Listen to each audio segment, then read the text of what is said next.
Hi, so today I thought I'd talk about some of the K-beauty products that I've been using over the past year. Most of these products, I picked them up well over a year ago. Yeah, so it's been a while since I've been using them, so I do want to give you a review of each of these items here. I pick up most of my K-beauty products from either Jolse or from Cosmetic Love. And again, most of the products here I purchased from the website Cosmetic Love. They do have really good prices, but the only problem is that their shipping rates are based on weight, and that can add up pretty fast. So that's the only problem with Cosmetic Love. And of course, they do take a while to ship their products as well. So yeah, so it's been a hot minute since I last ordered anything from them or even from Jolse. Basically, it's been a while since I picked up anything from K-Beauty. So I thought I'd talk about the products that I have here today. I have two lip products, a face powder as well as a BB cream and a cleanser. So we can start with the lip products. So I'll start talking about the lip balm that I have. This lip balm is from the brand Holika Holika, and this is called the Good Cera Super Ceramide Lip Oil Stick. And this is your basic lip balm packaging, but I like this little slant here. And as you can see, I've used it up quite a bit. I mean, basically, it's almost over. I can't really use the last bit, so I've used it up. This particular product is quite good in the sense that it is free of fragrance. It is free from artificial colors and fragrances, and it also claims to be petrolatum free, and they have included ceramides in it. Unfortunately, if you look at the ingredient list, the ceramides are basically for the they're the last ingredients on the ingredient list. So I wouldn't really buy into the whole ceramide claim too much, but they do have some really good ingredients in here, like shea butter and castor oil, which are generally nourishing for your lips. Unfortunately, I didn't find this to be too nourishing, although the ingredient list looked great that way. I find that it forms a sort of a layer or a film over your lips. So I basically like to use this more as a sort of lip primer. So I like to apply this and then go in with my lipstick almost on a daily basis. And that's how I've used up the product. So it basically helps your, irrespective of the formula of your lipstick, even if it's a matte lipstick, it helps keep the lipstick in place, and also the lipstick glides on really easily. In terms of the nourishing factor, like I said, I've tried using it as like an overnight lip mask, and it didn't really do much. And because it sort of forms that film on your lips, it does help in some way, in the sense that it prevents your lips from drying out further. So that way it helps, but otherwise, in terms of actual nourishing, not so much. And I think I kind of prefer using a lip oil for that purpose. So yeah, so if you're looking for a good lip primer, sort of a lip balm, then this is actually pretty good. So that's the Good Cera Super Ceramide Lip Oil Stick from Holika Holika. Now, the next lip product that I have is called the Holi Pop Velvet Lip Pencil. This is also from Holika Holika, and I really like this product. I've never really tried any lip products from the K-Beauty world. Actually, this is one of my first lip products. This is very much reminiscent of the NARS Velvet Matte Lip Pencils, to me at least. Even the formula is actually pretty similar, just that I find that the NARS one is slightly more nourishing, or less drying. That's a better word to use. It's less drying than this one. But overall, the formula of this is still really good, especially for the price. I think I paid like $5 for this. And I think this is now available at Ulta. So that's actually pretty good too. So it's now easily accessible. The best part, which I really like about it, is the fact that it is a twist up pencil, like that. Now the NARS one, if you are familiar with it, you need to sharpen it, and I really hate that. So this is really great for a $5 product. It's a twist up lip pencil, and the formula is pretty good as well. The shade I have is called, I think it's called CR04. Yeah, that's the shade name. And it's a very nice bright coral. This is a shade I like to use in the summer, spring. It's beautiful. Look at that. It glides on really easily and it's very smooth. It's comfortable, although it is a matte, and I'm usually not much of a matte lip person, but yeah, it's pretty good. And I also like the packaging. These polka dots basically reflect the actual color of the lip product, so it's pretty cute.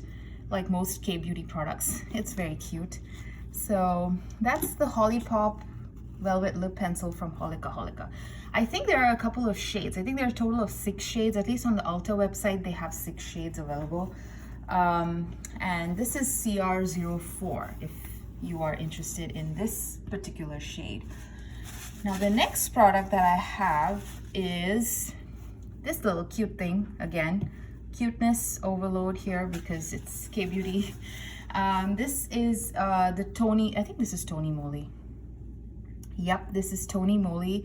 This is called the Tony Moly Clear Panda's Dream. Wait, Panda's Dream Clear Pact. That's what it's called. And of course, I picked this up because of the cute panda, and I'm a big fan of pandas, so it had to come with me. So this is how it looks. So you have a little panda imprint in there as well. This particular powder is supposedly for oil control purposes.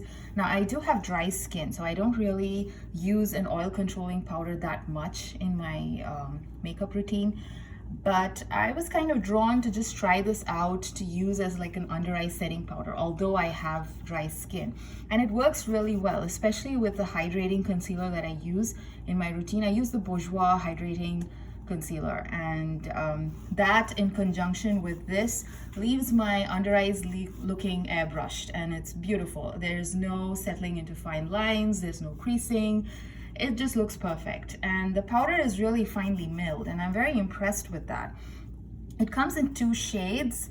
This is the shade 02. I think 02 is called beige, and I don't know what 01 is called, but the 01 is slightly more cooler toned and more pink toned leaning. This is slightly more yellow, although it's not the most yellow powder that I have seen. It is the more yellow leaning one out of the 2. So I primarily use this to set my under eyes, and it works really well. And overall, I think a lot of people, especially the ones with oily skin and who are looking for the mattifying factor, also really like this product. So I guess it helps to some extent with oil control as well. Though I primarily, like I said, use it just to set my under eyes, and I really love it. So that is the Tony Moly Panda's Dream Clear Pact. So yeah, I really like the packaging. Although I kind of lean between packaging which is very classy and packaging which is cute like this. Sometimes it's nice to spice things up with cute packaging, you know, like instead of the boring classy packaging. Okay, anyway, so the next product that I would like to talk about is from Tosowoong. I think that's how you pronounce this brand. I don't see too many people talking about Tosowoong, and this is the second product that I'm trying from them. I really enjoy using the Tosowoong sheet masks. They have really great sheet masks. They have this honey propolis one and a snail one, and also a hydrating one, and I think it's called deep water hydration. All 3 masks which I've tried are really nice. So I thought I would just try their BB cream. Now this particular BB cream is a funny product in my opinion. It comes only in a single shade, and it claims to adjust to your skin tone, and they claim that you can use this as a sort of makeup base as well because it helps to cover your imperfections. I've used this a couple of times, and I've noticed that I can use this primarily in the winter because of the shade. I do have medium skin tone, and for my skin tone, this skin sometimes, my medium yellow skin tone, yellow undertone skin tone, this actually pulls a little bit gray, and that's the major problem with this. It has a very grayish undertone to it. If it works for you in terms of the skin tone aspects, it's actually a very nice product. It feels very lightweight on the skin, and it does do a very good job with covering minor imperfections. So if you're not really looking for like a full coverage foundation, and this is actually a BB cream, so it is not meant to be full coverage, but at the same time, it does a good job of generally hiding some blemishes, and it kind of does do some amount of pore airbrushing as well. So it's good that way. And yeah, so like I said, if the skin tone aspects work out for you, then this is actually a pretty good product. Again, this is another reason why I'm kind of surprised with this product, is that it has only an SPF of 15. And most Korean products have a minimum SPF of at least 30. I've never seen anything in the Korean market which has such a low SPF. But then again, I guess because it's marketed as a makeup base, they assume that you would be putting on more products with more SPF on top of it. So maybe that's why. And the other thing that I don't really like about this product is that it has a very strong herbal scent. But yeah, again, if you can get past that, and if you can get past the grayish undertone. Can you see the gray undertones? It looks very gray on my skin. I can kind of make this work, like I said, in the winters. Again, not applying too much. If I apply too much, I can see. This is how it looks if I apply too much. I can look like Morticia Adams, and no, that's not the look I'm going for. So this is how it looks if I apply too much. If I apply very little, primarily basically use it almost like a concealer, and just use it for spot concealing, it works okay. But yeah, otherwise, no, it's a no-go for my skin tone at least. So if you have skin tone probably lighter than NC25, and you don't have very strong yellow undertones and probably more like a neutral undertone, this might work for you. So that's the Tosowoong Super BB Cream. Was a bit of a bummer. I really like the formula, like I said. The last product is also Holika Holika. Actually, I just realized I have had 3 Holika Holika products to talk about today. This is the Lazy and Easy All Kill Cleanser Oil to Foam. And this, okay, I'm very bad with Japanese and Korean characters like this. I think this guy is called Gudetama. So this is the Gudetama edition. Like I said, I have no idea who he is. But yeah, so this is called the Lazy and Easy All Kill Cleanser Oil to Foam. And this product is supposed to help you cut down your 2 steps involved in oil cleansing. So primarily what happens during your oil cleansing method is that first you use an oil cleanser to kind of break your makeup down, and then you emulsify it and you wash that off, and then the next step you use a cleanser, a foaming cleanser, to basically remove any remaining traces of your makeup and your initial oil cleanser. So that's the 2 steps involved. So this particular product claims to cut that down into a single step, because it does both the job of the oil cleanser as well as the foaming cleanser. Now, I like to use this product primarily if I'm hitting the gym at the end of the day and I have some makeup on. So, it kind of helps me take the makeup off, and I don't have to carry 2 separate products with me to the gym. So that way it works. This is, it claims to not dry your skin out, but I do find that if I use this too often during the week, it does tend to dry my skin. And I do have dry, sensitive skin in general. So if you have oily skin, you might be able to still use this on a regular basis.